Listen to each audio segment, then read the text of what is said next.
What first drew your attention to MGuard, and why did you decide to use it personally? Yeah.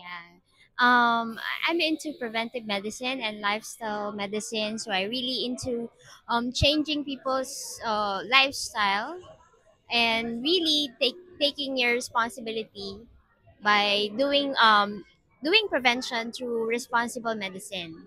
So what I have, we already changed our water. We already changed everything in our life. We do a lot of lifestyle medicine, but there's one symptom that is bothering my family, and my husband has this headache, has this persistent headache, and even eye pain because he works in a computer for 10 to 12 hours a day. So it's really have that headache, long hours after using the gadget. That's what drew me to M Guards because it says that it can actually help with that. So I tried it. So that's what actually drew me to that M Guard.